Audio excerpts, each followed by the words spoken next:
Good morning, friends, and happy Monday. I am excited for you to do Monday with me again. So, this morning we all got to sleep in a little bit because it's Columbus Day and my kids are out of school. So, we all enjoyed a nice slow morning. We've woken up to temperatures in the low 40s for the last couple of nights, which is such a treat for us here in South Carolina.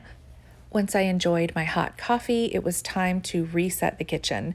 I told the kids that I wanted to completely tidy and clean the kitchen before I even made breakfast this morning.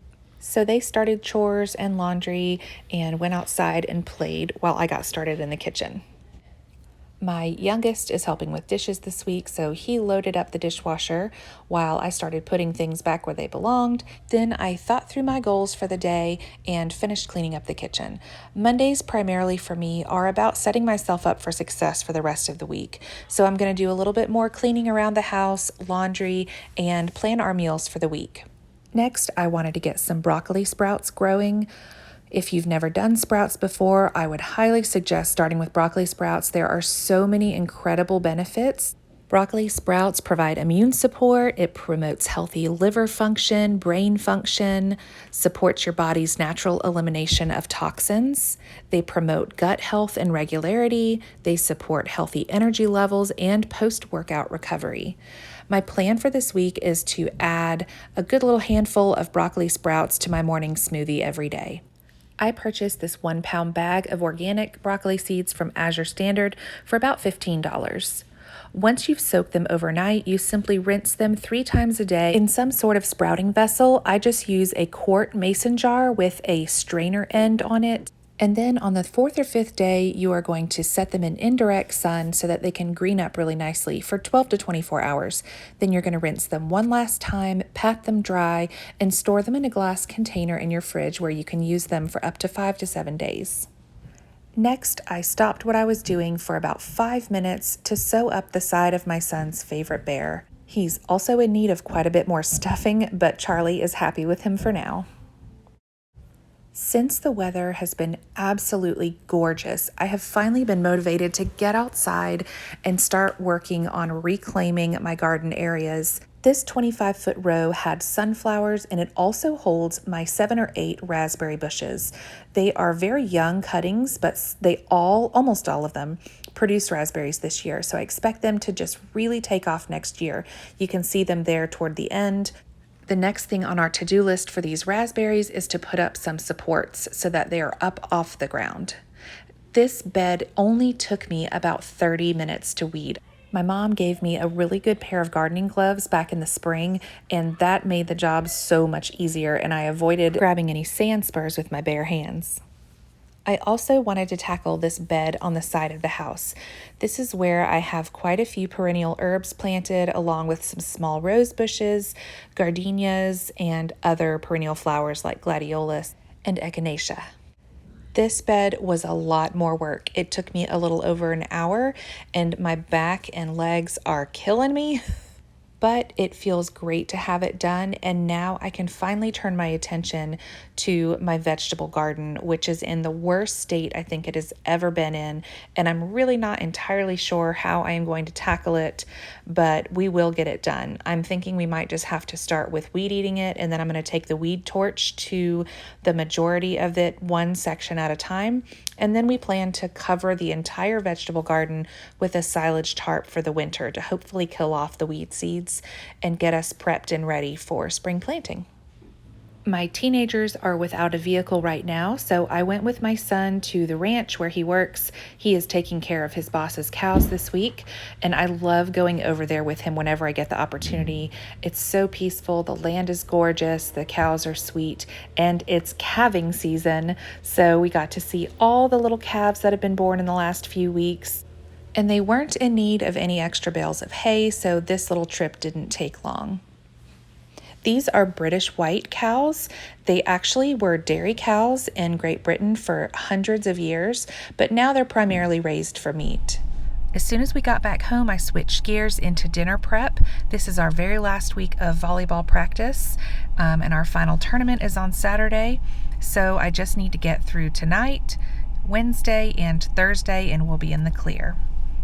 I pulled this Spanish rice out of the freezer a few days ago to defrost in the fridge, so I am going to make dirty rice and pinto beans, and we'll serve it with sour cream and avocado and shredded cheese.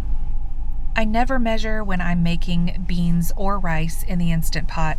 I never mind having extra. I can always freeze it or use it later in the week for a different meal. So I went ahead and rinsed these beans, and now I'm going to season them. Again, I don't measure. I did 2 tablespoons of salt to make sure that the water itself was nice and salted. And then I always add garlic powder, onion powder, paprika, chili powder, pepper, and occasionally cumin, but I'm not a big fan of cumin, so I didn't add it this time. Not only did I not soak these beans ahead of time, they're also probably a bit old, so I'm putting them on high pressure for 25 minutes. Now I diced up an onion and I'm sauteing that before I add in a pound of ground venison. I am going to season this pretty much the same way that I did the beans, with all the same spices. I'm basically making like a taco seasoning. While I'm waiting for the meat to cook, I want to go ahead and multitask. So I am slicing up a couple of lemons to get me through the first couple of days of the week.